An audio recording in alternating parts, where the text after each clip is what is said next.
microphone right at the moment. But there he is. He was Sorry. just unmuting. There we go. Paul, why don't you go ahead and introduce Susan? So this evening, Honorable Mayor and City Council, we have Susan Frost, Special Projects Coordinator, who's going to provide us a brief overview of what the county's been doing here. Good evening, Honorable Mayor and council members. The Community Services and Infrastructure Report is prepared every 3 years to ensure the infrastructure and services in the city are sufficient to support planned growth over the next 3 years. Services and infrastructure that are assessed include such things as schools, fire and police services, utility services, water supply, wastewater. The report also includes information regarding air quality, employment, and housing. The report concludes that there are currently no limiting factors on future residential growth over the next 3-year period. There are some localized infrastructure capacity issues, but these can be addressed through on-site design and development funded improvements. The information in the report is normally used to support the housing implementation program of the city and establishes the city's residential growth rate for a 3-year period. Over the last 10 years, the city has approved 450 allocations per year through the housing implementation program. Over the same 10-year period, the city has approved building permits for residential units as low as 80 in 2014 and as high as 412 in 2016. In October of 2019, the governor signed into law Senate Bill 330, or the Housing Crisis Act of 2019. The bill establishes a statewide housing emergency until January 1, 2025. To address the housing crisis, the bill creates new state laws regarding the production and preservation of housing. It amends the existing Housing Accountability Act, the Permit Streamlining Act, and Planning and Zoning Law. The bill prohibits a city or county from establishing or implementing any provision that acts as a cap on the number of housing units that can be approved or constructed either annually or for some other time period. This suspends the city's growth management program through January 1 of 2025. The bill includes a number of provisions relating to the production of housing, including a detailed application and project review process, which is intended to increase the certainty in the development review process, speed the review of new housing projects, and preserve existing affordable housing. The Planning Commission considered the report at its July 7th meeting and recommends the council approve the resolution approving the information and determinations in the 2019 Community Services and Infrastructure Report. This concludes the presentation and staff is available for questions. Okay, any questions for staff at this point? Okay, with that, I'm going to, well, first off, I thought this was absolutely fascinating. Very, very interesting document. And in the 10 years before I got on the council, actually before I became mayor, in those 10 years, the growth rate in Livermore was about 2.4%. And so in the last 10 years, does anybody have a sense of where what the city's growth rate has been on average per year?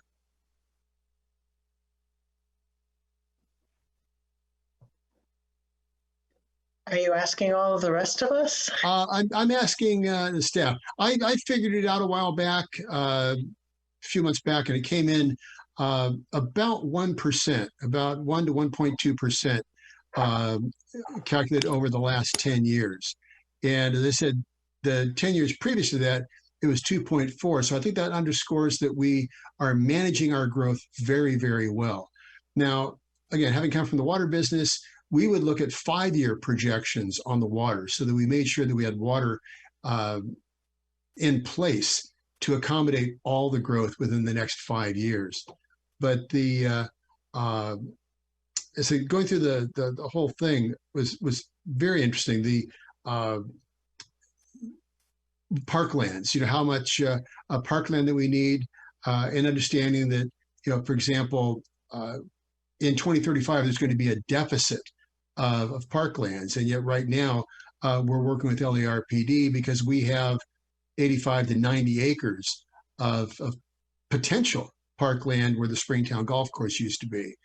So that can help make up that parkland deficit. But looking at the whole grand scheme, I thought that the idea behind on page 361, the employment in the city and the idea behind the jobs housing balance.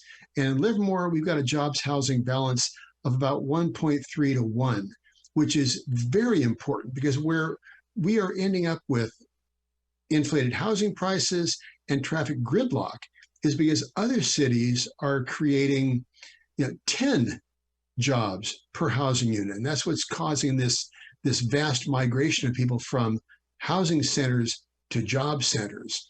So just once again, underscoring that Livermore really is doing this right. And I want to commend the staff. This was a great, great report. A lot of really good information on this. So with that, I will open the public comment period. And is there any public comment on this? No comment has been received. You mean I made all the comments? What a surprise. Okay, but you talk about the budget. The budget's a great document, but as a much more global document as far as, because it's all about infrastructure. Yes, I know it's all about water, infrastructure, but all the global infrastructure, the crime stats, police services, traffic, all of those things, just a very, very good report. If anyone wants to really get a good sense of where the city is. One question that I had is page 340. It showed that the diversion rates for solid waste had been dropping, but also that they were estimated from the years 2007 to 2017. And I was just curious why they were being estimated and why it appears that the diversion rates are dropping. I mean, we were doing really, really well there for a while. We're above projections, but just curious if anybody has an answer on that one. I really can't answer the question about why the diversion rates have been dropping. That would take Judy Erlinson to answer that question. And regarding the dates on the information, we started this data collection last year, and we're not able to get up-to-date information for publishing the report. Okay, that's good enough. And I'll check in with Judy tomorrow or later this week. But again, just really a lot of excellent information. So thank you ever so much to everybody that worked on that. That's a tremendous effort. And it certainly is a lot of help to me. And it just underscores what Livermore is doing right, that we are planning this growth very, very carefully, and that we are staying within our infrastructure and within our resources. So great work. Thank you very much. With that, I'm going to close. Do we need to accept the report? Do I have a motion to accept the report? I'll make that motion. Okay, motion made by Councilmember Coomber to accept the motion. I'll second. Councilmember Monroe had her finger raised, so Councilmember Monroe gets the second. Any discussion on the motion? Madam City Clerk, roll call, please. Oh, you had a comment, Ms. Monroe? I'm just, one of the things that as we go forward, first of all, yes, I agree completely. This is this has been the area that I think I've learned the most and appreciate the most.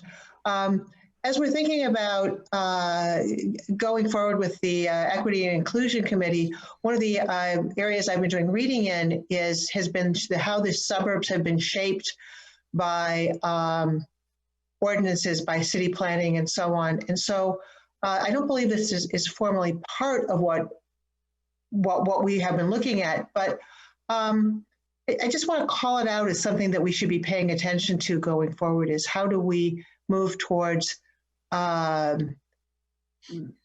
And I don't know that this is, I don't know how to do it.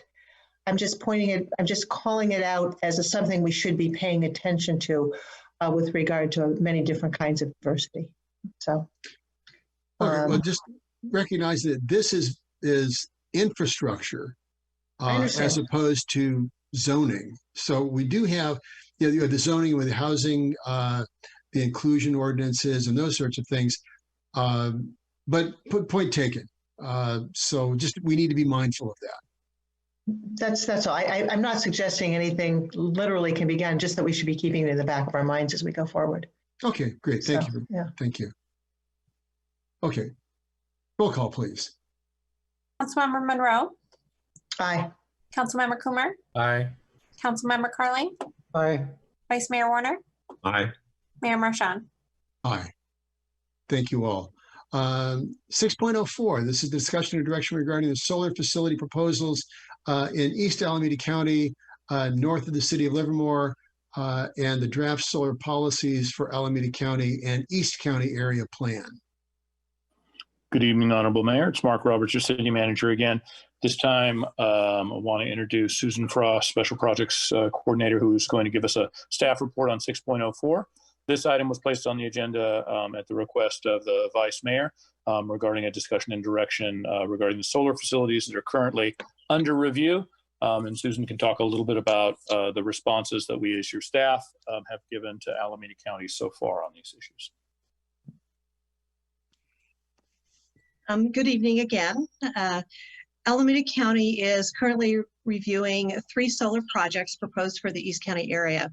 One project called Cal Sun is on 113 acres located in the northeast corner of the county. However, the other 2 projects are in proximity to Livermore and include the Livermore Community Solar Farm at the northeast corner of North Livermore Avenue and May School Road. This is a 71-acre parcel. The solar farm would take up 58 acres. The other project is the Aramis Renewable Energy Project located at North Livermore and Manning Roads, and that will be on 580 acres. For the Livermore Community Solar Farm project, a draft environmental impact report was circulated in March, and the final EIR is expected to be available in the next few weeks. The Aramis Solar Energy Project, the notice of preparation was circulated in May, and the draft environmental impact report will be available by the end of this month. Staff provided comments on the draft EIR and the notice of preparation. Concerns include such things as consistency with the Williams-Net contracts and impacts to agriculture and natural resources. The county has also developed draft policies for the East Alameda County area relating to solar development. They have been considered off and on between 2011 and 2018. However, there has not been any further consideration to date. That concludes the staff presentation, and we are available for questions. Okay, questions. I guess the first question I have is I've gotten a lot of emails about this. Asking the city council to not approve this. Who is the approving agency for this? These projects require conditional use permits that will be approved by the Alameda County Planning Commission. They could be appealed to the Board of Supervisors. Okay, so this is the Alameda County Planning Commission that Yes. has the authority over this. Okay, very good. Excuse me, I was told that it was the Board of Zoning Adjusters.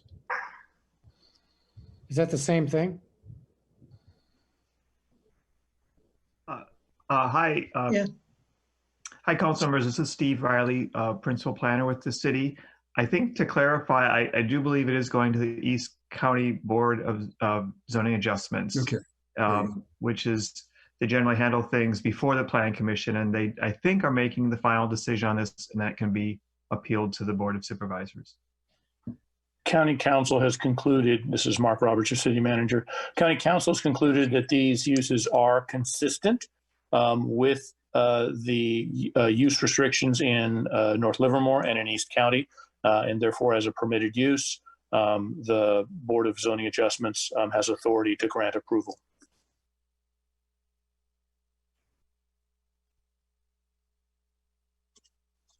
Okay, very good. Any other questions? Vice Mayor Warner. Yeah, I would, at this point, want to explore or make sure I understand. Are there governing documents that actually give guidance that say that's equivalent to the, say, our general plan? And normally when you're making some kind of land use decision like this, you've got a, some comprehensive, well-vetted documents. Do those exist, or are we in a situation where we've got maybe some conflicting things, but nothing that definitively speaks to this? Or how do we think about it? So county policies on this one are embedded in several policy documents. Those policy documents don't speak directly to industrial scale solar as a particular land use. There's been interpretations by staff that these are similar to essentially wind farm uses, which are explicitly discussed in those documents. Industrial scale solar, of course, became much more popular after those documents were written. So at this particular point, as Ms. Frost noted earlier, the county has not adopted comprehensive guidance for industrial scale solar. So what, to make sure I understand the situation, we've got this zoning group that was appointed by the Board of Supervisors that's interpreting documents that don't directly speak to the situation there? So the Board of Adjustments are appointed by the County Board of Supervisors, and there has been interpretation at the staff level, making recommendations to the Board of Adjustments that this use can be found as consistent. So you are correct. And just in this, and as you also pointed out, just the way we have a planning commission that is in principle authorized to be the final say on something, that anyone can appeal that, and then it bounces up all the way to the supervisors. So I don't know if you'd want to hazard a guess as to the chances that this is going to get to the Board of Supervisors as the actual deciders in this. And there's certainly the potential for appeal in this case. And is it the Board of Supervisors that are responsible for putting together a comprehensive planning document that would give us guidance? Ultimately, the county adopts all of their policy documents. Almost all of those require Board of Supervisor final approval. Okay, I'm just pursuing what Mayor Marchand was pointing out is who's going to make this decision. Now, the other question, though, we have in the past for things that are within, as I say, our sphere of influence or proximity, they've given us the courtesy of asking our opinion. That's correct, right? Or is it more that they're required to give us to ask our opinion?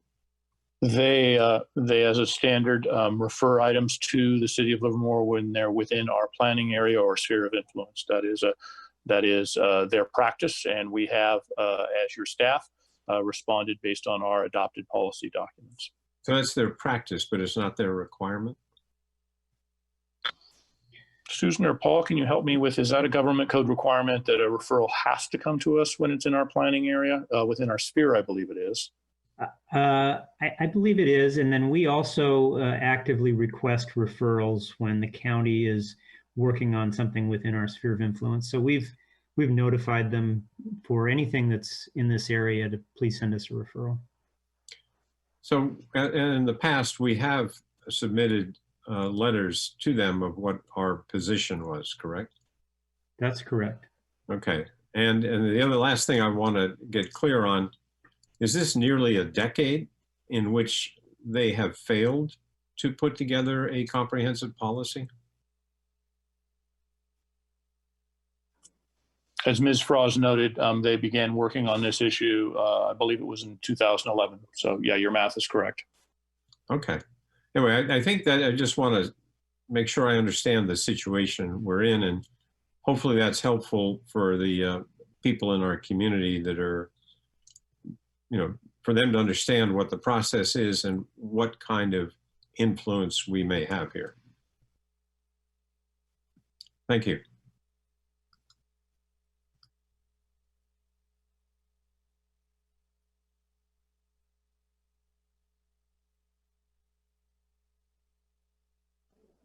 John, you need to unmute. After I went through that whole speech. Any further questions or comments? Any further questions from the council at this point? Seeing none, I'm going to open up the public comment period. With that, Madam City Clerk, do we have public comments? I see we do have some in the Q&A. Yes, we do not have any received over YouTube, but we do have several received in the Q&A, and several of them are broken into a couple of different blocks. So City Clerk's office, can you please read the comments received over Zoom? The first comment is from Merlin Newton Sr. Public comment on agenda item 6.04, proposed solar facility in North Livermore. Hello, my name is Merlin Newton Sr. and my wife is Linda Newton, and we live next to one of the properties of the proposed solar plants. First, I would like to thank Mayor Marchand and Vice Mayor Warner for bringing the proposed North Livermore solar plants to the council for discussion. Although these solar plants do not fall within the Livermore city limits, the North Livermore Valley is a place where many Livermore residents come to enjoy the scenic views, natural habitat, and wildlife, as well as where they come to jog, walk, cycle, paint, draw, stargaze, etc. We would like the city of Livermore to join us in calling upon Alameda County to complete a comprehensive solar policy with vigorous public input and amend its general plan prior to allowing the construction of any industrial solar plants in North Livermore Valley.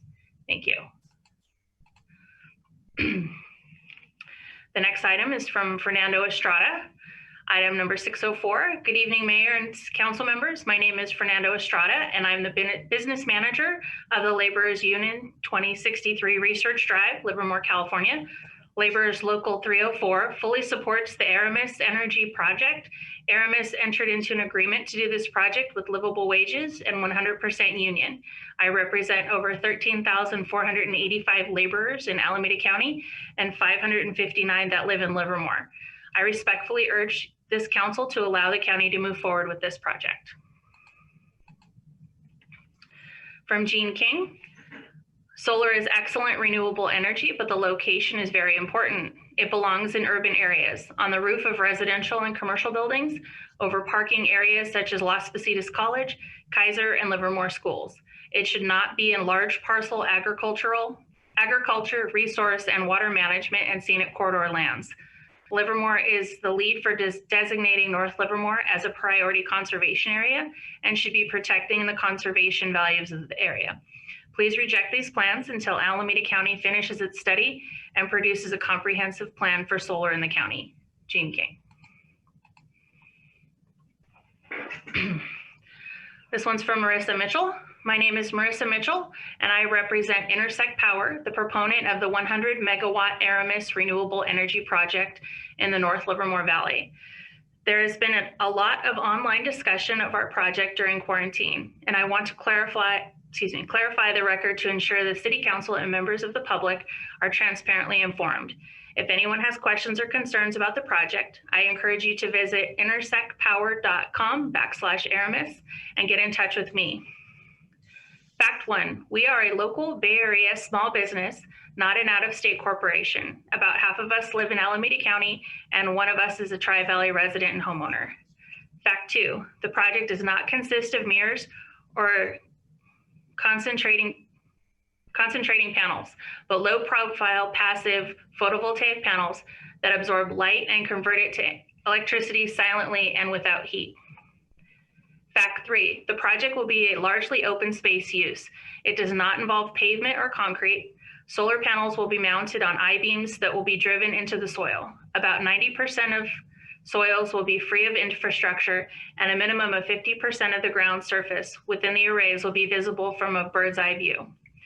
Only 410 acres of the 677 acre site will include solar and energy storage equipment at all.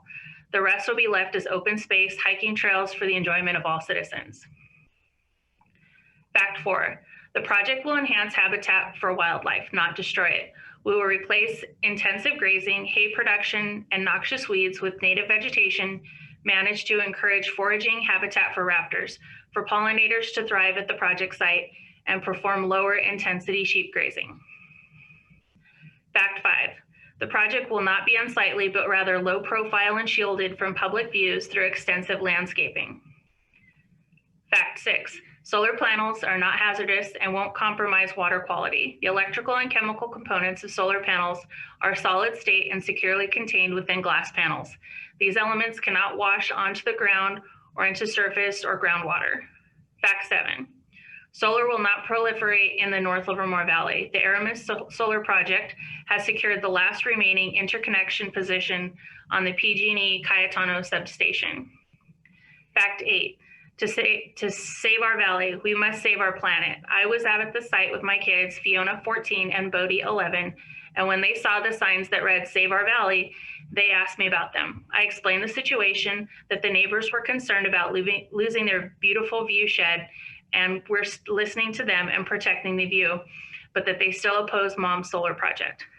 They agreed that the existing view is pretty, but also replied, but why don't they also care about saving our planet? I'm a native Bay Area resident. I love the Bay Area, and I think this project will be a great source of pride for us Bay Area grownups, but more importantly, Bay Area's children. Let's do the right thing and believe in the future. The next comment is from Jeff. It's important to make clear to the county that our urban growth boundary is sacred to the residents of Livermore. It should not be opened up for power generation facilities. It should not be open for power generation facilities. It may be solar today, but can we prevent it from being natural gas tomorrow? Developers continue to look for any weakness in our urban growth boundary and would certainly work creatively to take advantage of opening up for this development project. The fact that the property is also available for grazing is nice, but does not mask the fact that they are asking to build a power generation facility in our rural perimeter. There are many options in our city for solar, both residential and larger installations, including the city's panels. This is not needed and dangerous to the values of the city. The next comment is from Mark Palajak. Excuse me, Mayor and City Council members. My name is Mark Palajak and I'm representing Friends of Open Space and Vineyards, known as FOV. FOV is very much in favor of renewable energy, and many of us have added solar panels to our rooftops. We are also in favor of maintaining the open spaces for agricultural purposes. We believe solar installations need to be undertaken in a thoughtful manner and not at the expense of other things we value. City of Livermore staff has written several comments attached to the agenda that highlight the several concerns with the 3 projects proposed for the North Livermore Valley area.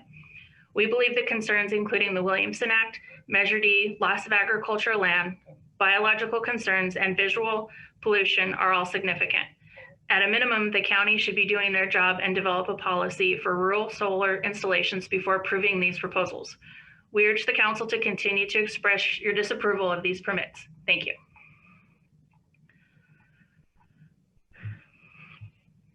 This is from Sal Parisi, Millwrights Local 102. Good evening, Mayor, members of the council. Thank you for the opportunity to speak this evening. My name is Sal Parisi. I'm a field representative for the Carpenters, and I represent approximately 5,000 members who live right here in Alameda County. I am in support of the proposed development here in front of us. The project will generate 100 megawatts of clean, reliable solar power for more than 25,000 homes and businesses throughout the Bay Area. It will also create good jobs for construction trade workers locally. This project complies with all zoning laws in the county's general plan and is outside of the North Livermore urban growth boundary. The county is currently studying the project and the draft EIR isn't even published yet. We urge this council to allow the county to first conduct a full environmental review of the project and trust in the process. The solar company has gone to great lengths to site and design the project in environmentally and socially responsible. And this one continues. Excuse me for a second.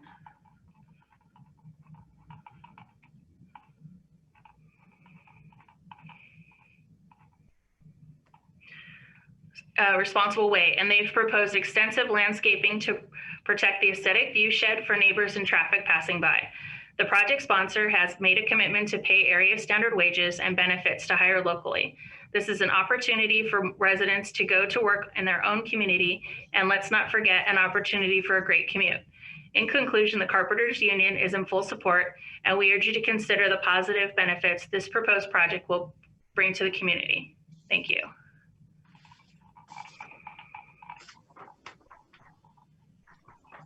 There's more.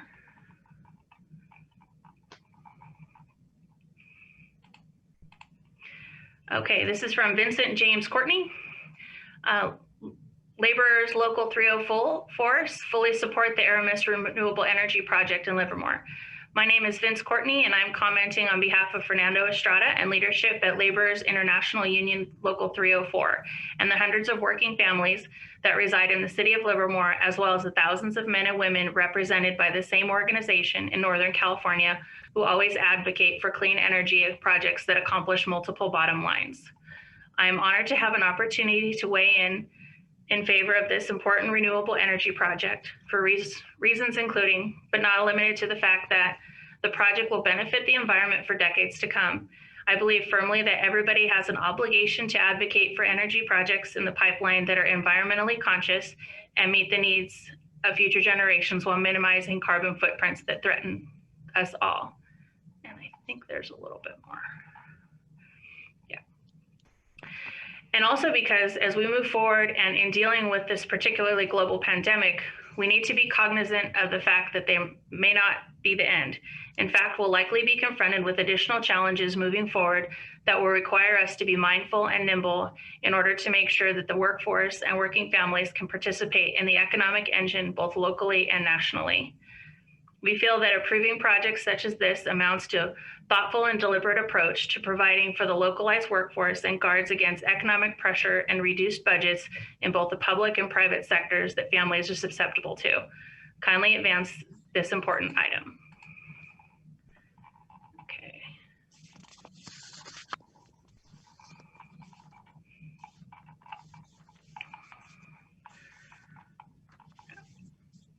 From Matthew Wardlaw. Good evening, Mayor and members of the Livermore City Council. Thank you for the opportunity to speak tonight. My name is Matthew Wardlaw. I'm a lifelong resident of Livermore and have been a member of Millwrights Local 102, which is also located here in Livermore since I was in high school. I'm in full support of the solar facility development. Opportunity like this are rare and don't come around every day. Solar power has to go somewhere, and the amount needed to meet our climate goals can't fit on rooftops alone. I'm proud to know that Northern California's most important single source of solar energy will be located here in Livermore. The project will create jobs for carpenters, members like me, and members of the other trades that live here in Livermore and the surrounding cities. In the 13 years I have been a member of the Millwrights, I've never had the chance to work on a project in Livermore. A project like this will give union members like me a livable wage and a chance to work close to home. Mayor and council members, I ask you to please look to a clearer future and let the county to move forward with this project.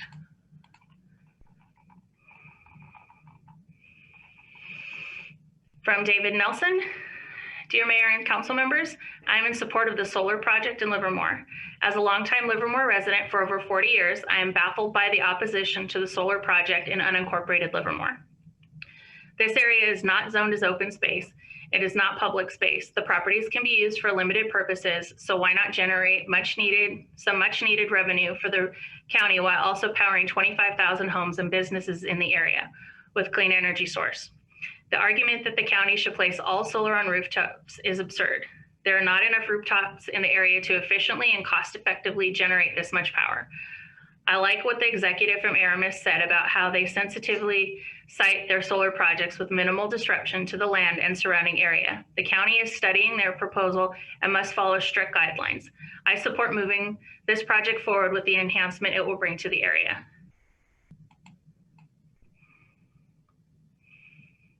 Brandon Evans. I support adding solar on vacant land where the sun always shines, right next door to a substation that can deliver clean power through our local utility. The Aramis proposal complies with zoning laws, will bring good, well-paying union jobs to the county, and by all accounts, take all of the care necessary to protect the area's ag lands and natural habitat.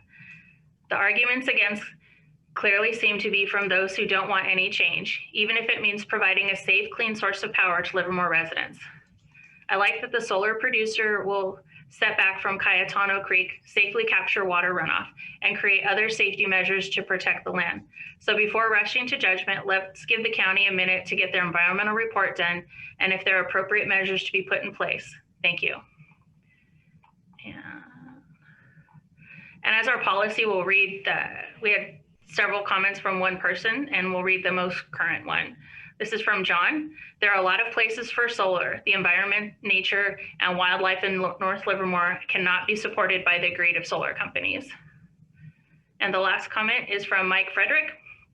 The need for alternative energy sources is high, but that does not mean open space and habitat should be on the chopping block. Excuse me. The proposed large solar installations convert agricultural land to commercial use, eliminating any significant agricultural use. How do these solar developments differ from any other industrial facilities? North Livermore should remain a priority conservation area. I urge you to express your objections to these developments to Alameda County officials. And that concludes the comments from Zoom. Any comment? Oops. Any comments from YouTube? No comments have been received. Okay. Being no further comments, I'm going to close the public comment period and bring it back to the council. Comments from the council.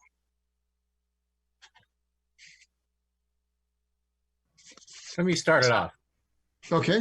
Councilmember Coomber. Well, you know what? The emails I've received were about 50 to 1 opposing this. And I'm sorry that not all of them that wrote to me got into Zoom and wrote as well. But I consider myself a environmentalist. I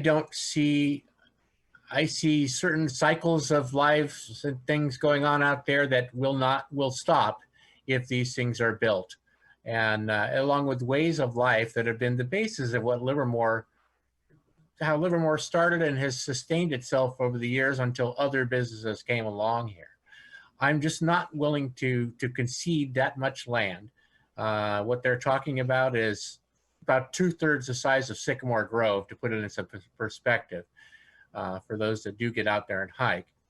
And I know when I first came here 30 years ago, I used to spend a lot of time out there in North Livermore watching falcons and kites and other raptors picking up the mice and the gophers, whatever they could get out of those. Now they won't be able to do that anymore. That cuts off a lot of their habitat. And once their habitat is cut off, everything underneath them that would normally be eaten is allowed to proliferate. And anybody who lives nearby will soon have a rodent problem, even more than it probably is now. There's a number of reasons I oppose this thing. I kind of agree with Gene King on this one. That we have rooftops all over town. We have businesses all over town that could put them in and enhance our solar presence. Perhaps not totally as much as this project would, but I just object to taking up this much space in the open that is out there and has kind of been the basis of how we've grown to be what we are.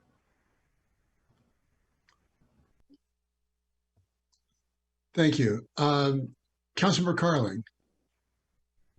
Yes, thank you. I have a different point of view.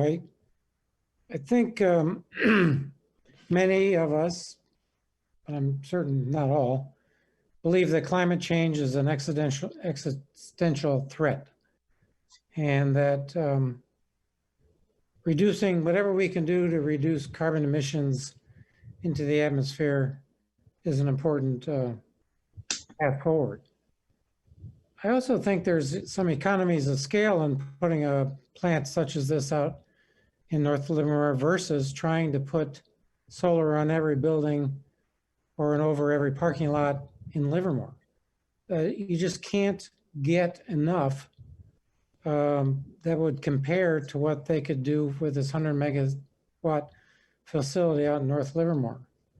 I think they've also, at least to the extent that I understand their plans, it seems to me that they've been very conscientious about considering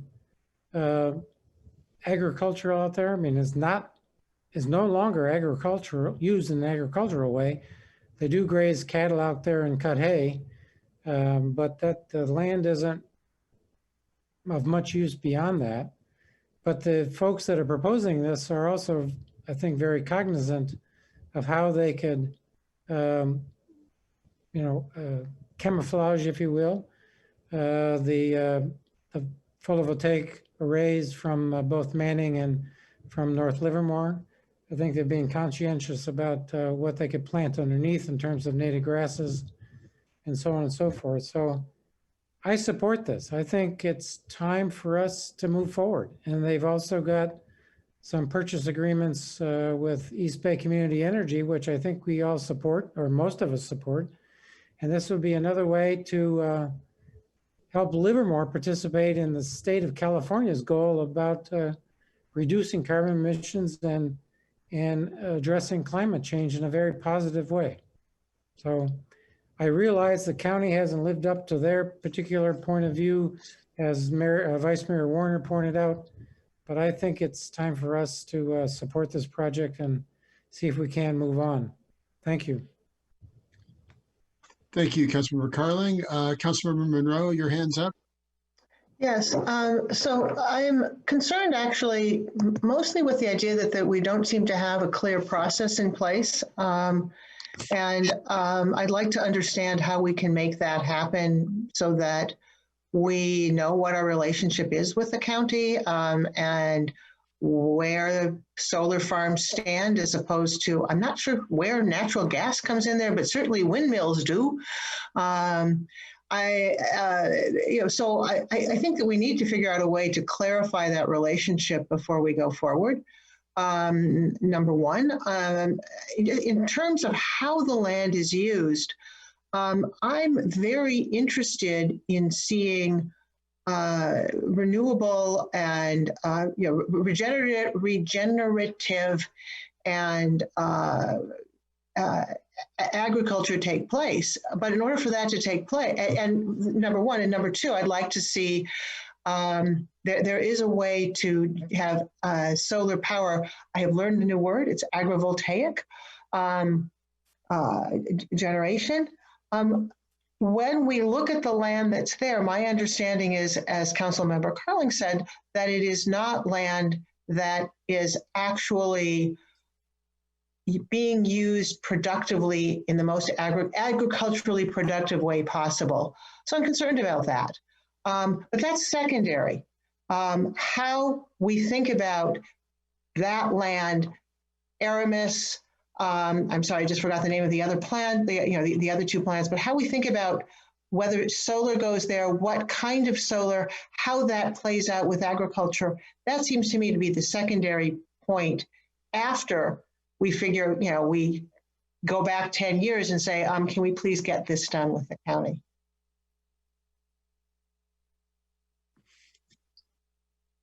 Okay. I think one of the best comments that I saw in the letters that we received was from Laura Mercier from the Tri-Valley Conservancy. And in her letter, she said that we are concerned that the county should not be accepting any project proposals for solar without a solar policy. And I think this goes to Vice Mayor Warner's point about it's been almost a decade that the county's been working on a solar policy. We believe very strongly in a general plan, and that's something that we base all of our policies on, that general plan, and that's our blueprint that codifies our policies. So I think it's very important that the county, before they begin to approve these projects, they need to have an overarching plan similar to a general plan and a solar policy. So yes, to Councilmember Carling's point, we do need additional green energy and renewable energy, but at the same time, there needs to be an overarching policy. So at that, Vice Mayor Warner. Oh, keep going. I was just getting next in line. Okay. No, those are my points. I think that there needs to be a policy in place. There's disagreement on Measure D and what constitutes a renewable energy facility. This is not wind power. This is solar, and those are two very different things. So I think that there needs to be an overarching policy made before decisions are made on specific projects. So I'll say, you can listen to Councilmember Coomer and you listen to Councilmember Carling, and they're both very passionate about what reasons for moving forward at this point. And I'll say, as many of you know, I've a good fraction. I mean, I've spent a lot of time trying to get renewable energy connected to the grid. I certainly believe in the goal of 100% renewable energy. I believe in providing the jobs locally. I also believe in the open space. And what we've come down to, and I think as the mayor and Councilmember Monroe have pointed out, we don't have the fundamental documents and process in place to make a fairly monumental land use decision. Whatever decision we make here is going to have an impact one way or another for a long time. And, I started my career in city government on the Planning Commission. And I'm passionate about having guidance documents in place to provide the context for where you make these very significant decisions. In no way would I suggest that we rip up our general plan, specific plans, and then say, let's just make ad hoc decisions based on passion. And I'm passionate about both sides of this. And I believe the guidance documents have to be in place. I don't have a lot of patience for the fact that the county has taken 10 years. But I tell you, the fact that they have taken 10 years means that there is a lot of passion on both sides, and that I believe we should have a very public process for resolving this. Because as you can see between the comments of some of the council members here and in the public comments, somebody's feeling like they're going to lose. So this is a zero-sum game, and people are trying to figure out what to do. I personally do not like it being just a couple of people making a monumental decision without guidance documents. That just bothers me.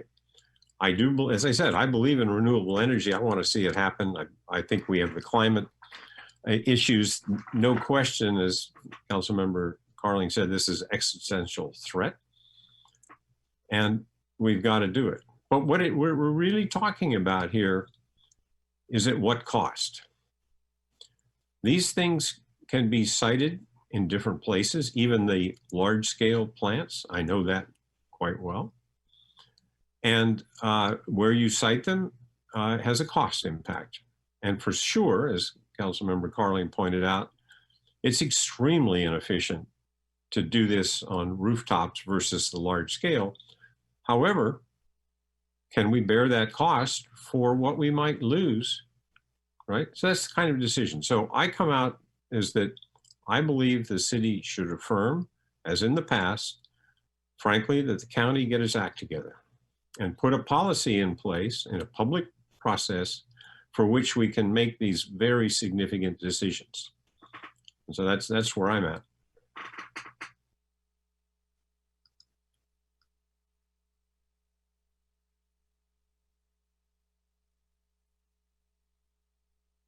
Hey, John, you're on mute.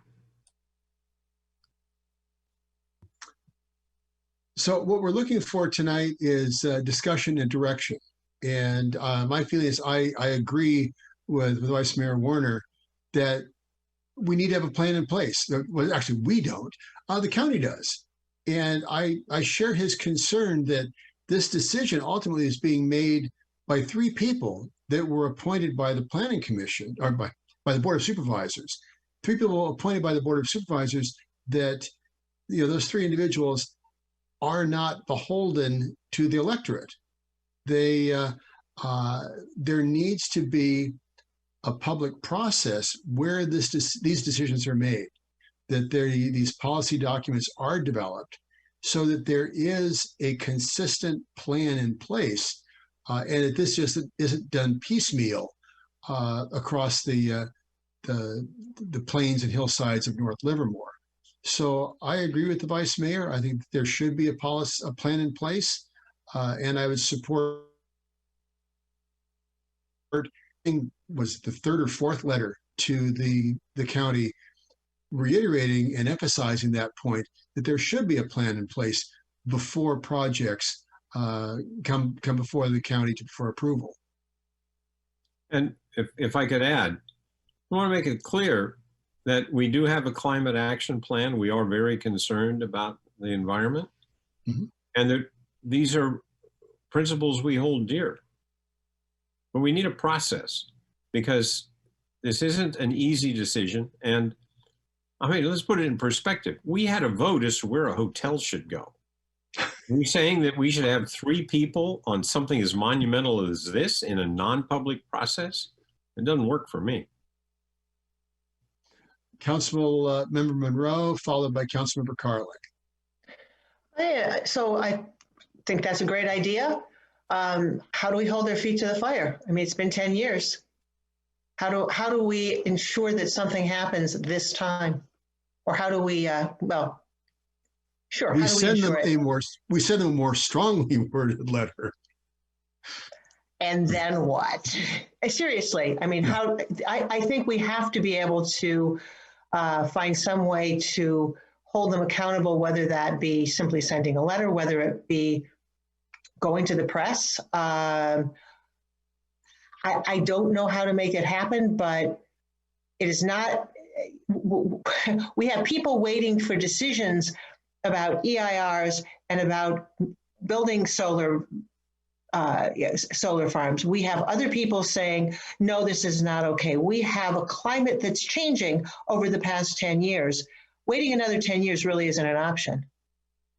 Well, this is where we need to get the voters to weigh in to the Board of Supervisors, which are elected to weigh in to make sure that that a process is put in place. So, Councilmember Carlin. Yeah, I have the same issues that Councilmember Monroe has. I mean, are you asking them to change the process? Right now, the process is BZA makes the decision, and if it's appealed, then it goes to the county supervisors. That is the process. Are you asking them to change the process? No, they haven't. They don't. There's a process, but they don't have a plan. Okay, that's different.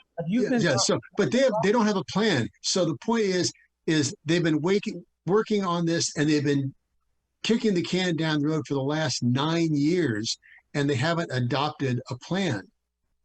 So why do you think they're going to make a plan now?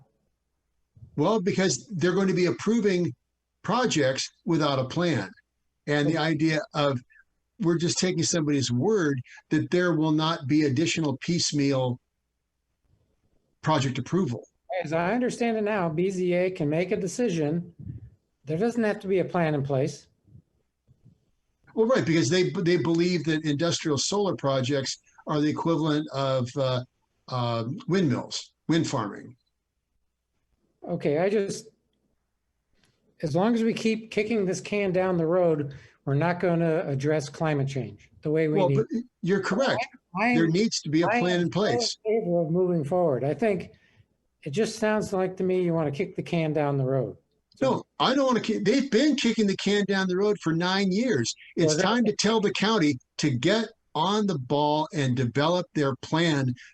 And the only incentive for them to develop the plan is if they do not approve projects until the plan's in place. BZA can make a decision without any letter from us at all, right? That's true. Well, but so then they can continue to. My point is they need to have a plan in place. That's my point. And why has the county waited for 9 years to get a plan in place? I have no idea. Well, let's get them to get a plan in place and then start approving projects. We don't approve projects in Livermore until we have a plan in place. No, but we control what goes on here. That's right. We don't control what goes on in Alameda County. That is correct. Vice Mayor Werner. Just think about this. They can make a decision. How do we know it's the right decision? What's the criteria? What they feel like? What these three people feel like? Is that the criteria? And that's whatever they feel like is the right decision? And do you seriously believe that whatever decision they make, it's not going to court? And do you really think that these three people are going to make a decision and something's going to happen? Right? Yes, of course. The point is, where I'm coming from, and I think I'm also channeling the mayor, we need to put this to rest. If we don't have the right process, we don't have the plan, it's never going to end. That's the problem. And what will happen is there'll be more projects, there'll be ad hocs, and there'll be just battle after battle. Why not finish this in a way that we can actually move forward with confidence that the community made the right decision? And that decision could be either way. It could be either build the projects, but before we start doing that, let's get the plan in place. That's my point. And the only way the county is going to move ahead with this is if they see a compelling reason to, and that's the project's approval. Councilmember Carly again. What evidence do you have that they're even going to do it? I don't have any evidence at all, but the way that we plan in the city, and as we pointed out with the infrastructure report, we're doing a very good job of it because we base our planning on a general plan. What I'm saying is that the county needs to develop a plan first before they start approving projects. And that's the point I'm trying to make. Sure. I get that, but I just don't, I think you're holding out for something that we're not going to get.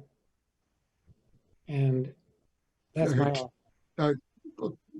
Thank you. Councilmember Monroe, followed by Vice Mayor Werner. Right.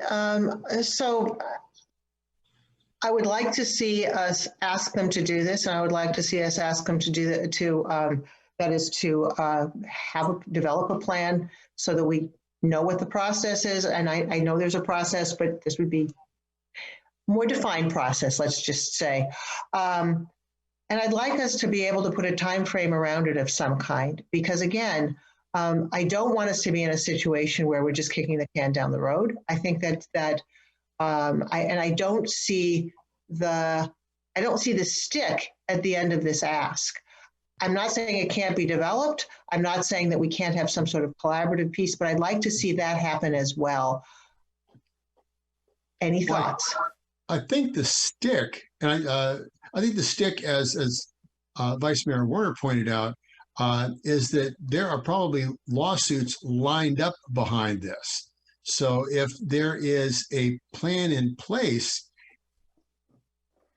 then that may be the stick, is to prevent the litigation, because they have gone through the planning effort. The plan is in place. So well, again, we have some evidence, I'm not saying it's enough, that we have about 10 years left of this planet, in its current state. We don't have 10 years to wait through the lawsuits. I would like to see us find a strong way to make our case so this can go forward quickly, and we can find a way to figure out what we're doing. Well, this is not our can to kick. The county has been kicking this can, and we need to get the county to do their job. I understand. So, I'm asking, how are we going to do that? Well, we make our point to the county that they need to get the plan in place. And we've got letters from other organizations that agree that this needs to be done. And I agree. I think we should, again, make it known to the county that we believe that this is not just something as simple as three appointed individuals approving projects. There needs to be an overarching plan in place. The global warming or climate change is a lot bigger than just Livermore. There are whole nations that are pumping in millions of tons of pollutants. We're working very locally here. Things like Valley Link, it's going to be removing a million vehicle miles traveled a year. So we're making efforts here. It's much larger than that, but let's get a plan in place on how these solar projects can work. Maybe they can go on rooftops. Maybe that'll work. Maybe we need the large array here, but let's get the county to develop a plan. Just like the city does. We develop a plan and we move ahead with it. It's a lot easier to implement something once you've got a plan around it. So that's what I'm suggesting we do is we have the county, we tell the county, develop your plan first, then start approving the projects. You're still on mute. You're taking my trick. I was just pointing to Vice Mayor Warden. Okay, I think that you see the nature of this discussion points out that everybody's passionate about their point of view. And yet even this council has no criteria by which to decide what to do here. I think that what the Councilmember Carling pointed out is and as I mentioned at the very beginning of this, we don't have any real power here anyway. They're going to make their decision. My concern is that with the process that they're using is going to take longer ultimately, because this is, 100 megawatts, that's a significant size power plant, but it's not the end all and be all in solving California's or the world's climate problem. So I believe that they will do what they're going to do. Whether we say one way or the other, it won't matter in terms of their decision, because I think it's probably locked at this point, frankly. But I do think that we have the, to the extent we have a pulpit, that we do need to argue for a comprehensive plan so that as we go forward in the future, we have a basis for making the decisions that actually the community buys into. So that's where I'm at. I don't think, frankly, what we say will make a big difference at this point. And I would rather come out on the basis of it's best to have a plan, because otherwise it's ad hoc. And what are you doing? And it's just whoever screams the loudest at the point maybe gets their way. And that's not the way I believe that we ought to, as a community, govern ourselves. Well, what I believe we do is that we make a statement supporting good planning and suggest that the county do the same. Right, and I say, along with that, we affirm that we are very concerned about climate change and that renewable energy is intrinsically good. We also note, long-standing with Measure D and everything else, we have a passion around the open space here.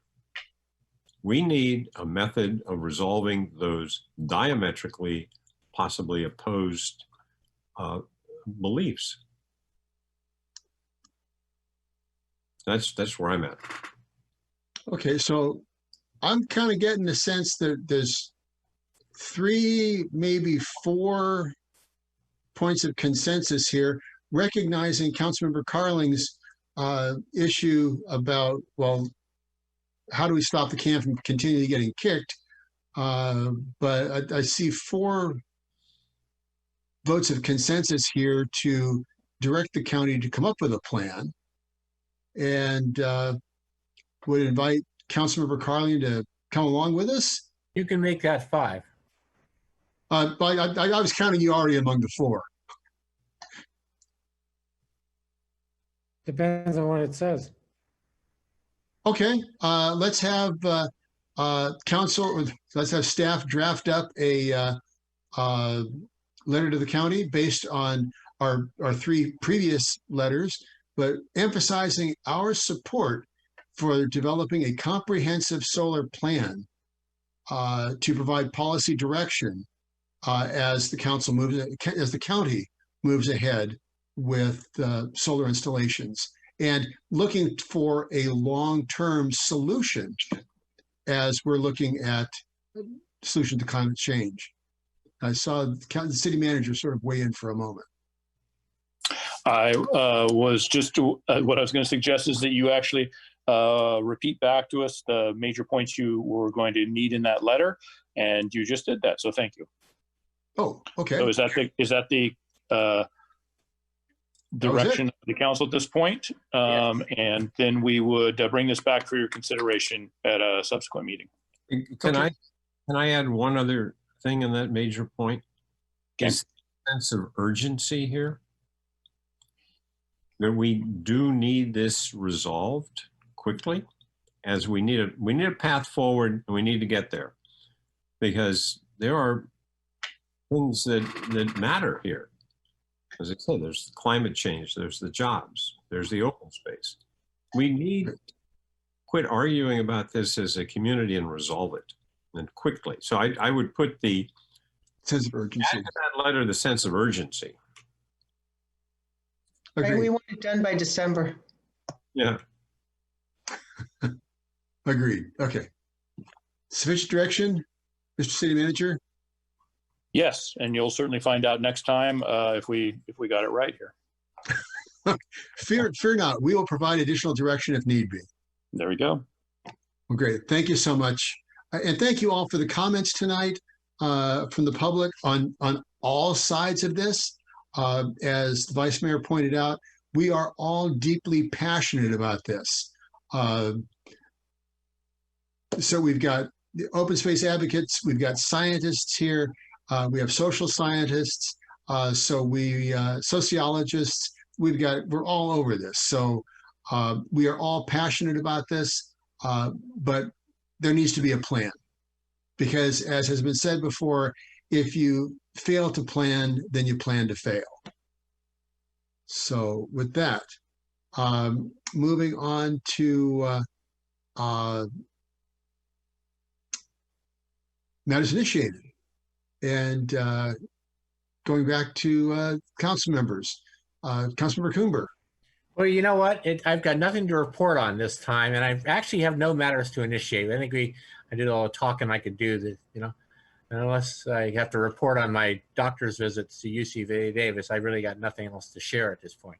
Next time we'll have 2 LAVTA meetings under our belt. Okay, well let's hope things are going well in that regard. So, absolutely, you know what? As well as I can get it. It works out well. Okay, well, good. Well, let's keep that momentum going, because that's what we're all about right now, is keeping up the momentum, right? Okay, Councilmember Monroe. Well, in the last couple of weeks, I've attended a couple of meetings. One was LCAC, where we took a look at the new website. The other was the EBCE. Well, actually, let me go back to that. So Livermore Cultural Arts Council. I'm trying to avoid acronyms here. East, and then EBCE, East Bay Community Energy. The subcommittee on legislation, regulation, and community engagement. Not a whole lot to report. Their work is going on. I mentioned the website. What I really wanted to talk about is the equity and inclusion working group. The nominations closed this past Friday. We have 45 applications. This is amazing. I have seen on some of my social media signs that say, you know, Black lives still matter. And I think we all know that 45 applications is remarkable. However, so that's the good news. The bad news is that it's going to take a little bit of time to process. So working through, means that we'll just take our time and make sure we do it right, because we really do want to make sure that equity and inclusion happens. So Livermore rocks, yay. Second thing is that the county made somewhat of a preliminary announcement that the county is going to provide funding for a tiny home village at Crosswinds Church. That's right off the freeway near the outlet malls, a large piece of land. They were kind enough to donate that, donate a piece of that for a tiny village. It's partially funded. The county, the city, and the church itself are working to completely fund it. So, and it's going to be able to provide the stability necessary to help people get back on their feet. But because it's a little bit premature, stay tuned for more. Believe me, you'll all hear about more when it comes out. And then finally, I just wanted to, this last week, every week, we, council members, staff, get an update from the city manager on what's been going on in the city. And this particular week, I thought it was just particularly worth calling a few items out. So with that in mind, we have an asset management survey going on because, you know, as I like to say, the infrastructure and assets really do, without those, we can't work and function as a city. So from June through July, over 1,100 residents, business owners, and employees participated in a survey. It's the first step in an asset management public outreach campaign. And the purpose was to gauge the community's general level of satisfaction about the quality and maintenance of our community-owned assets. So we'll hear more about that in September. Stockman's Park statue, the statue was successfully installed, and we have lights going on. So that's gonna, Stockman's Park will have, I think, a soft opening, hopefully later this month or early in September, something like that. CityServe of the Tri-Valley did a big mask giveaway, gave out over 12,000 masks to almost 500 households and 3 essential businesses. There's some habitat restoration and mitigation efforts going on in Livermore in an area north of Doolin Canyon on land managed by East Bay Regional Park District. So I got pictures, you don't. But we got pictures of fledgling burrowing owls and a western meadowlark in that area.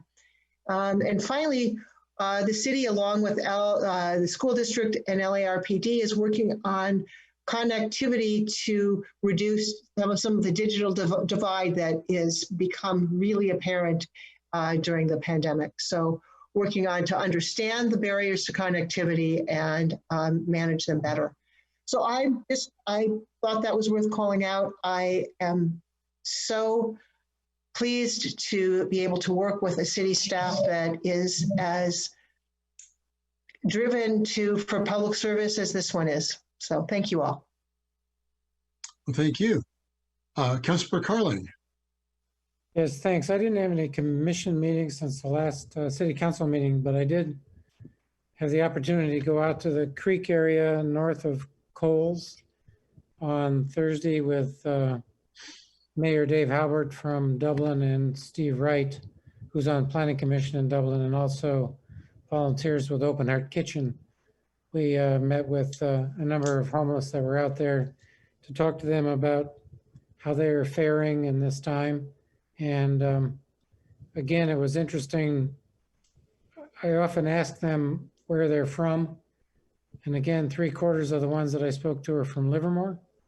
And so this notion that people come to Livermore or dumped here is just apocryphal and is not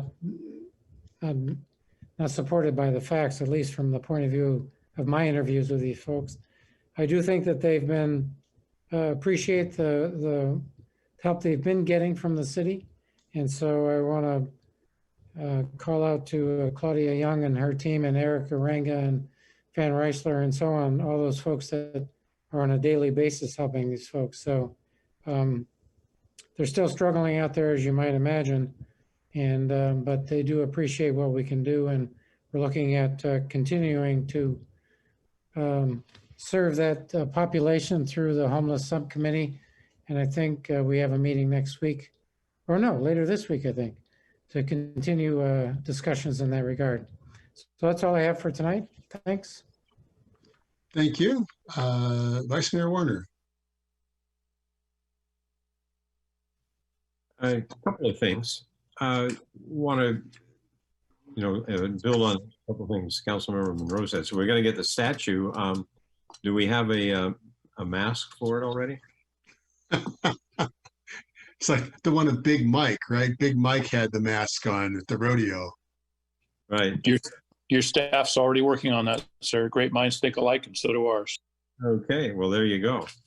And then the other thing is, want to say a little bit more, build on what Councilmember Monroe said about the 45 applications for the working group. I think that's pretty incredible. If you think about it, when we have normal advisory bodies, we're happy if we get at least one more person than we have spots. And this is, we had 18 spots and we got 45 applicants. So that's wonderful. The flip side of that, yes, Councilmember Monroe and I are going to have to spend a lot of time talking with these people. And just that process alone is we'll learn a lot. And the other thing is that I also want to say is where I'm coming from on this is that we normally can look at an application and for time constraints or whatever, we might winnow it out the people. I'm an advocate, and I think Patricia agrees. We're going to interview everybody, and we're not going to filter based on the application because this is so vitally important. And the last thing I'll say with respect to this is that I believe that what we have here is the start of something that's probably a standing advisory body.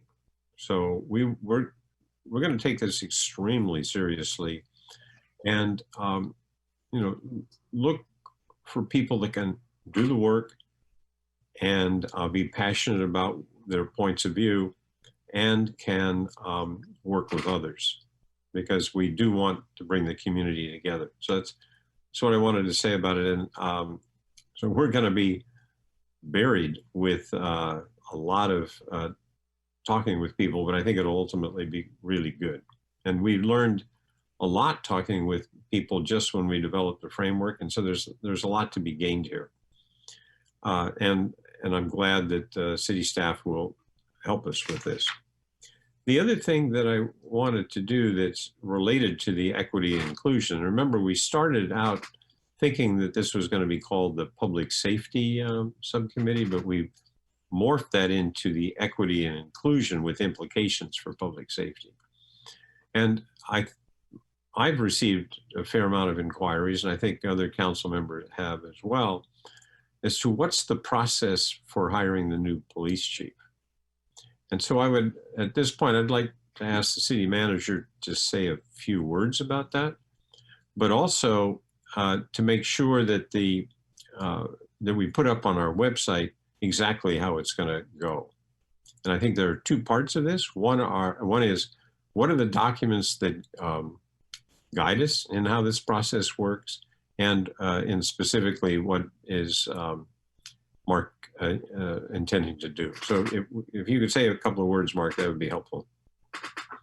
Well, thank you, Vice Mayor. Mark Roberts, your city manager. And the first fundamental question is sort of, who does the police chief report to? How is that person chosen? And where are those things written down? So the city of Livermore has adopted the council manager form of government, and that is included in your municipal code.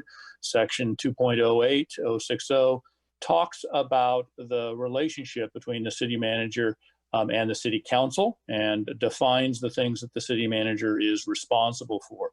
That part of the municipal code notes that the city manager is the administrative head of the government of the city and is under the general direction and control of the city council. And it notes that there are three major areas that the city manager has to execute under this form of government and under the municipal code.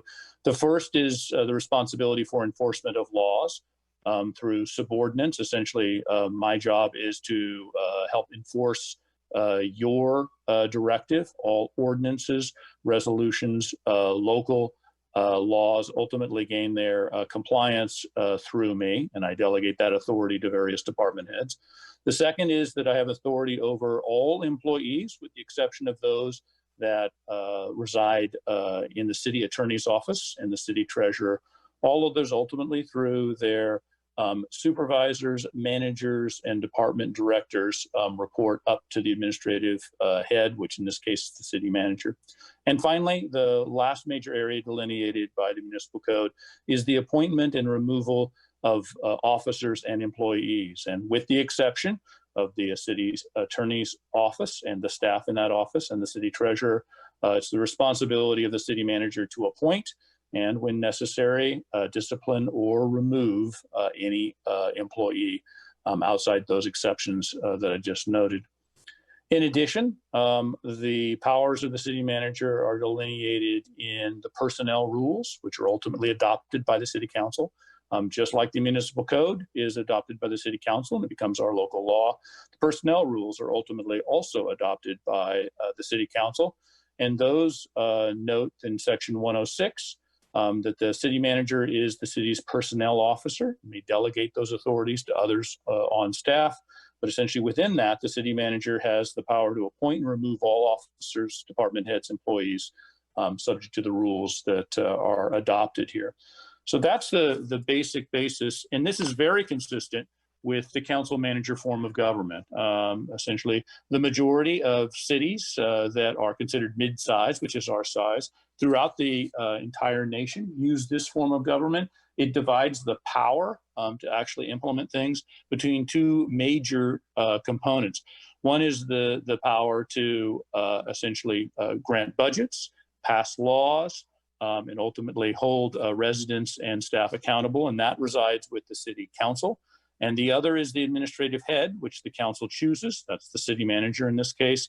And it's that person's job to ultimately implement all of those rules and regulations. So, of course, the two documents I just quoted were adopted by the city council, consistent with the council manager form of government. This actually means that from the public's perspective, real work gets done when those two are ultimately in a public meeting. So in other words, I take direction from the council as a whole, from the majority. Once you all essentially, majority of you vote on something, that becomes my direction. And then I implement that through the department heads and the staff that are ultimately appointed and hired by the city. The city council has control over that process through the power of the budget. So obviously, the only employees we have are the ones we pay, and that decision is, of course, made by the city council. This essentially delineation of authority makes the reporting responsibility quite clear. So all the department heads understand that they work for the city manager, and the city manager understands that he works for the city council. So there isn't a question of whether one or other of department heads work directly for the council outside that line of authority.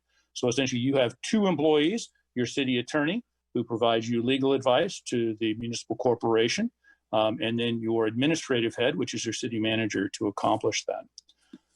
So the city ordinances and regulations give the city manager the authority and the sole authority to appoint department heads and others. Department heads are at-will employees. That means they don't have a property right, or they don't ultimately have a civil service right to their jobs. So they may be appointed and then dismissed at will, and that is unique. The rest of the city employees ultimately have some sort of property right if they are permanent, full-time, permanent employees. They can be full or part-time. I don't, however, make decisions on department heads all by myself. And I'll give you an example. We'll walk through just very quickly the process we used when we last chose a police chief.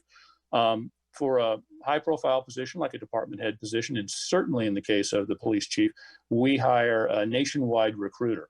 And we did receive essentially applications from across the country and across the state of California.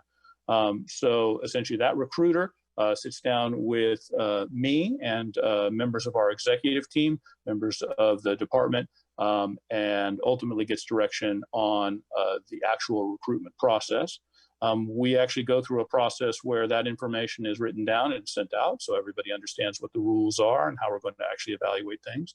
The recruitment process pre-screens the applicants and conducts initial interviews consistent with the job specifications and those qualities that we have laid out in our recruiting process. Our interview process for department heads typically involves 3 different groups of individuals that give recommendations to me as we hire. A police chief is no different. In this case, it would include technical experts. So that's generally police chiefs from the region or state. And they're essentially making sure that anyone who goes through this process ultimately has the technical skills to perform at the level of a department head in the city of Livermore, in the state of California. We, in addition, include a panel including our executive team members, because as you know, we work as a team. As your department heads and your city manager and city attorney, we ultimately bring decisions that are arrived at through consensus building and information sharing. We ultimately, almost all of the objectives that you put before us as a council have to be achieved by working across departments. And that's a very strong part of our culture here in Livermore. We don't have silos where one department or another doesn't ultimately cooperate and talk to the remainder of the team members there.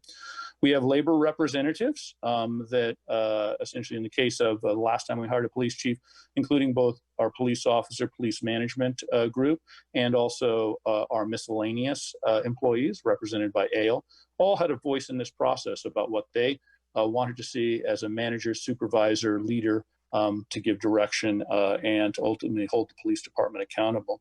We have government partners that are a part of our outside group as well, school district representatives, LARPD, community college, the business community, chamber, LDI, members of the community. And so those are all put together on a group and ask a series of questions of, does this person understand what we expect in Livermore?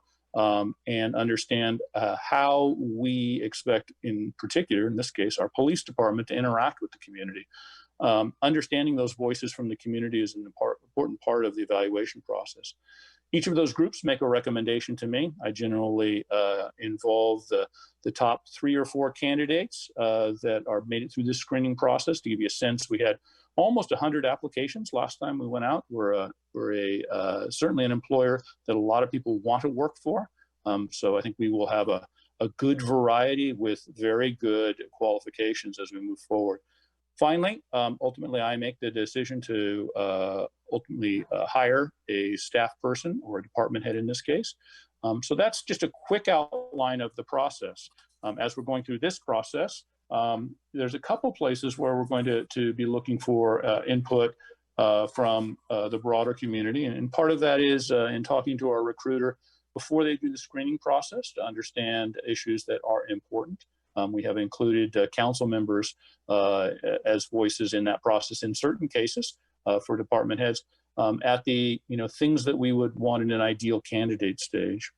We've also included community partners and members of the community as well, so that we get a wide variety of voices in that process where we're setting what we're looking for. Finally, the process ultimately runs through its steps and goes through the various processes here. We began the process in July when we received word that our current police chief was going to retire. At that point, I appointed one of our captains, Jeremy Young, to act as our acting police chief, and he is doing that right now and will through the remainder of this process. We expect the process to be wrapped up by the end of October.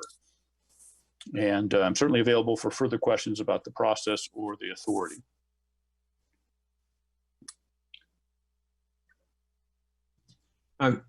Thank you for that. That was a good detailed exposition of what we're going to do. And you say it was the short version. The long version must be incredible. The long version takes to the end of October. Right. So I think the key question I was trying to get at is important to the community is that there are various touch points and ways to weigh in. And to the extent that as council members, we are contacted by the community, we can take that in and then we can have a way to, talk to the recruiter or something like that, but it's indirect as the council members. But we do have a lot of community leaders that are going to be weighing in here. So I just wanted to point out that what the process is.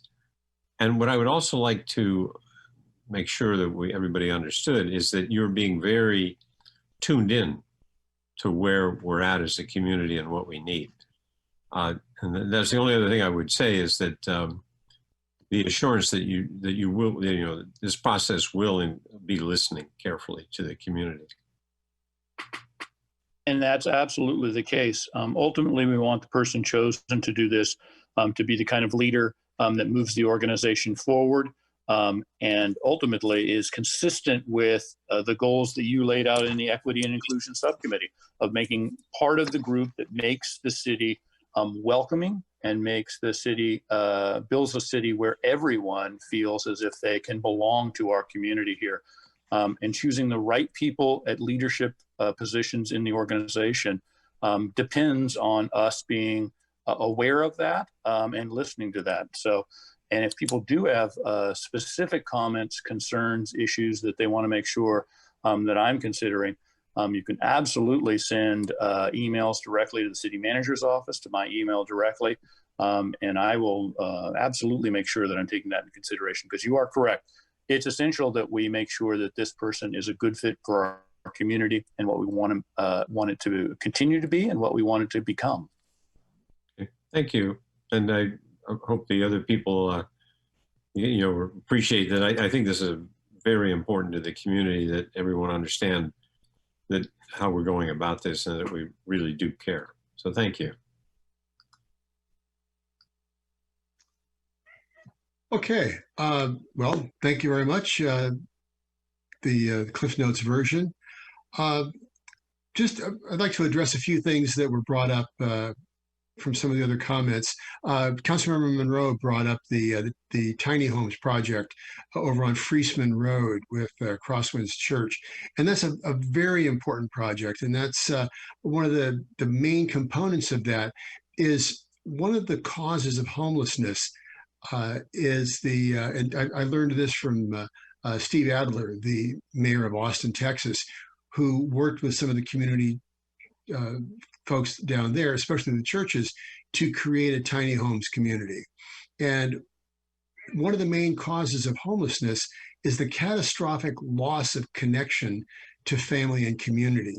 So one of the very key components of these tiny home villages is this sense of community, because the folks that live there understand the importance of community and serving that community, to give back to that community and to feel a part of a community.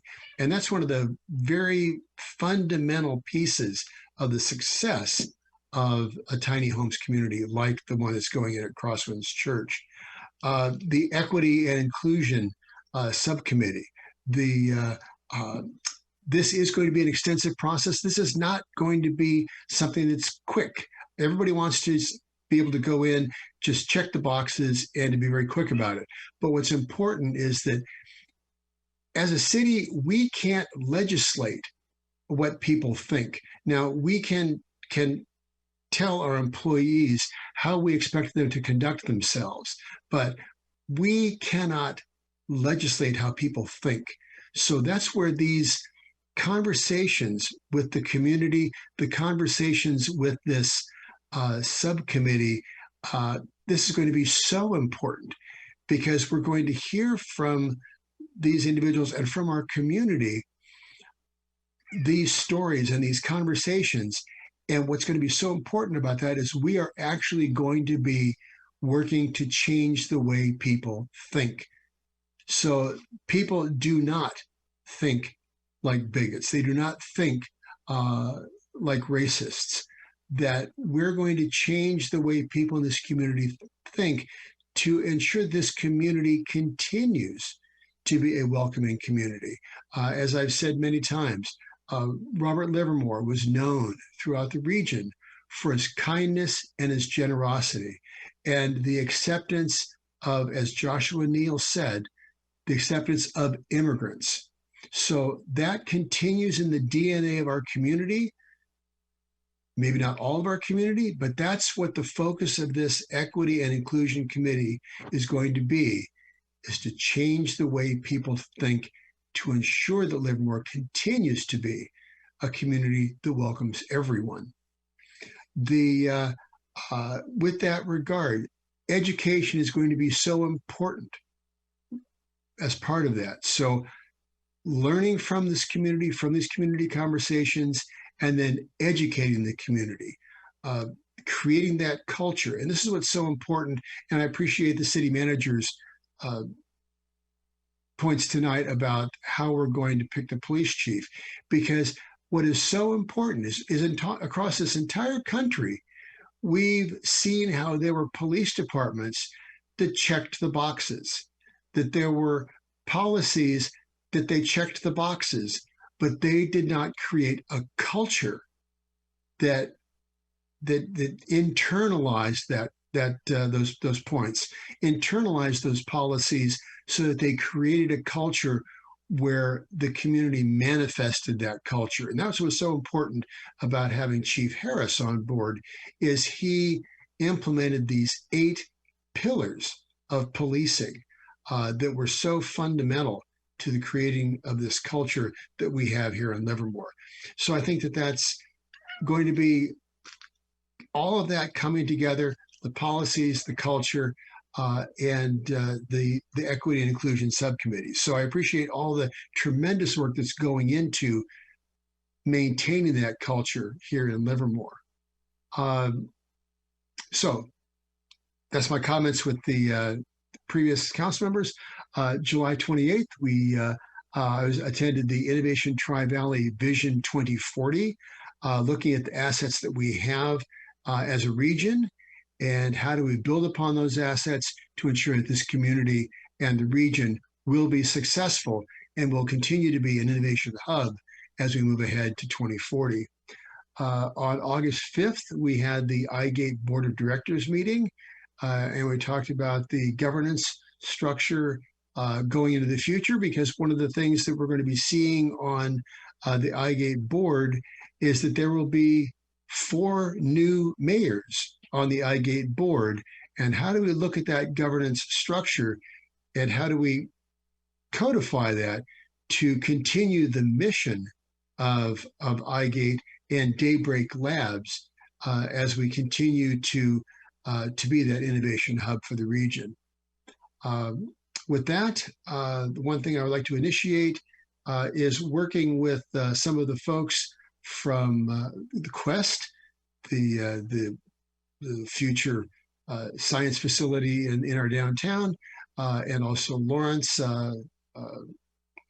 We have the Perseid meteor shower is coming up this week, starting early tomorrow morning and going through the 14th.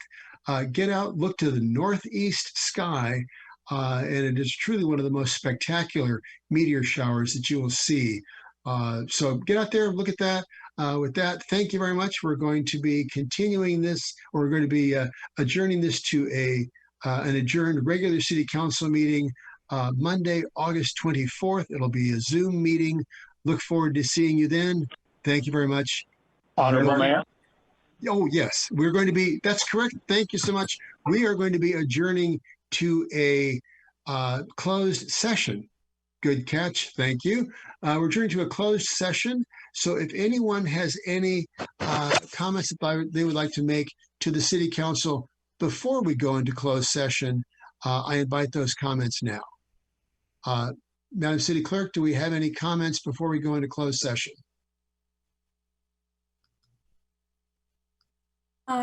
Mayor, it looks like we've received one comment over Zoom that says, thank you. Oh, okay. Thank you. And then any further comments before we go into closed session? Okay, Mr. City Attorney, is there anything else that either the council or the public needs to know at this point before we go into closed session? And again, just to remind everybody that we're going to be adjourning tonight to an adjourned regular city council meeting on Monday, August 24th. So with that, Mr. City Attorney.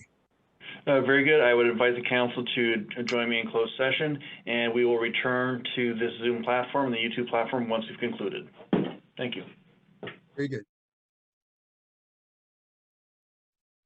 Well, great. Welcome back. We are at the, we just come out of closed session.